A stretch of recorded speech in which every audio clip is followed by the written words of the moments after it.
Aujourd'hui, sujet spécial. Je voudrais parler de réparation de la langue. Réparateur en langue, c'est le nom d'un métier que j'ai inventé juste pour l'occasion. Cette vidéo s'adresse à tout le monde, sans exception, et tout particulièrement aux personnes dont le rapport avec la langue a été abîmé. Il se trouve que beaucoup d'entre vous ont un rapport tendu avec la langue. Vous ne l'aimez pas, et vous croyez qu'elle ne vous aime pas. Comme si elle était un être conscient capable de vous faire du mal depuis l'enfance. Or non, la langue ne vous veut aucun mal.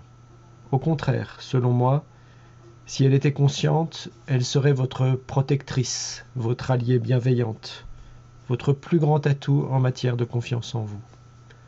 Alors pourquoi n'est-ce pas le cas? Et comment cela peut-il s'arranger? Ce n'est pas le cas car la langue est trop souvent présentée sous un angle coercitif. Il faut parler comme ça. Il faut utiliser telle orthographe pour tel mot. Vous devez respecter la grammaire à la lettre et la syntaxe au mot près.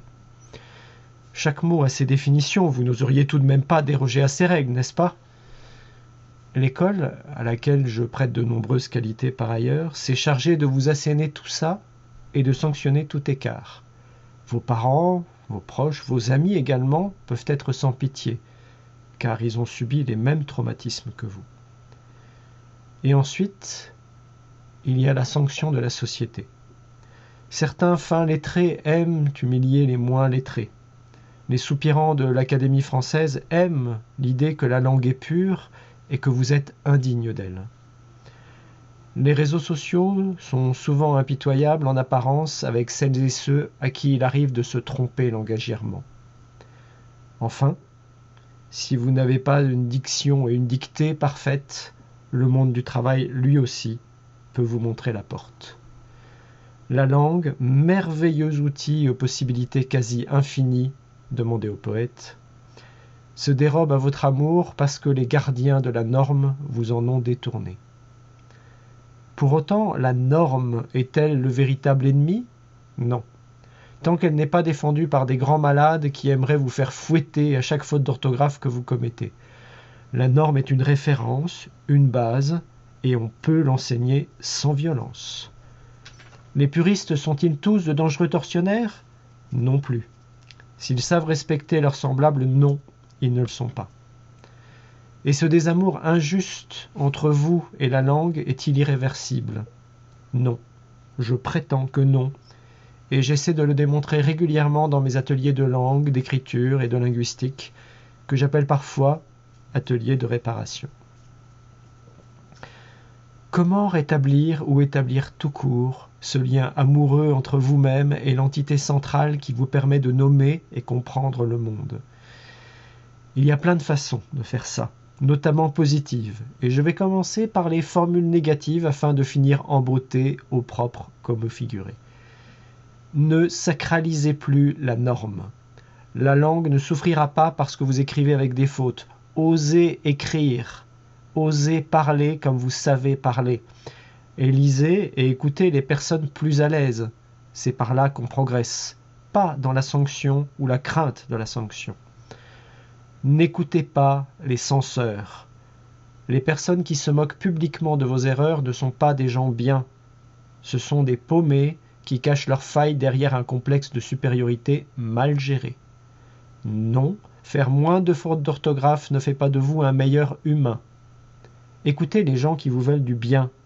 Tournez-vous vers les réparateurs en langue, toutes les personnes qui vous diront « oui » avec gourmandise et enthousiasme à chaque fois que vous leur demanderez « Tu m'expliquerais gentiment tel ou tel aspect de la langue ?»« Oui, bien sûr !» Pour faire aimer la langue, je n'ai rien trouvé de mieux que de l'expliquer. Une langue est une mine sans fond aux multiples galeries. S'y enfoncer nécessite un peu de courage, mais avec une bonne lanterne et un guide bienveillant, vous allez petit à petit découvrir des merveilles dont vous ne voudrez plus vous passer. Expliquer les faits de langue avec délectation, c'est pour moi une mission au-delà de la passion. Je veux montrer l'histoire des mots, leur évolution, leurs caractéristiques, inscrire chaque objet linguistique dans un ensemble plus grand que lui, apprendre à fabriquer un dictionnaire ou simplement une entrée lexicale d'un dictionnaire de langue. Montrer l'origine et la justification de chaque règle, de chaque lettre d'un mot qui se trouve là pour une raison. Montrer même pourquoi chaque faute d'orthographe a une explication logique et simple qui n'a rien à voir avec la notion de péché, faute. Montrer comment chaque sens de chaque mot s'est forgé au fil du temps à partir d'autres sens et d'autres mots dans un flux continu et cohérent. Décrypter chaque figure de style en donnant des exemples amusants et édifiants, chaque tournure, chaque subtilité, il y en a tellement. Prendre le temps d'en rire, faire écrire, lire ensemble, lire seul, reformuler parfois en montrant qu'il y a 1000 façons d'exprimer une seule idée. Montrer, comme un astronome passionné, qu'une langue est une galaxie faite de myriades d'objets célestes qui s'influencent les uns les autres. Et pourquoi pas, parfois, s'envoler vers d'autres galaxies pour vous faire sentir que chaque langue a ses propres richesses et qu'elle les puise aussi auprès des autres systèmes. Sachez qu'il y aura toujours quelque chose à définir, que ces découvertes ont quelque chose de vertigineux. Sachez qu'il n'y a pas de retour. Ce que vous apprendrez s'ancrera en vous malgré vous, vous ne l'oublierez plus. Chaque bribe de connaissance sera une brique supplémentaire dans cette réparation. Parce qu'aimer une langue ne peut pas se faire dans la douleur. Les personnes qui pensent l'aimer en la figeant dans une forme séculaire et en refusant toute évolution l'aiment mal, voire ne l'aiment pas du tout. Ce qui les aime, selon moi, c'est le sentiment de supériorité que cela leur procure d'en savoir plus que vous. Mais moi qui en sais plus que vous, peut-être, c'est pour moi une raison et un prétexte pour vous en faire profiter. C'est comme un milliardaire philanthrope, être richissime sans vouloir en faire profiter les autres, quel intérêt?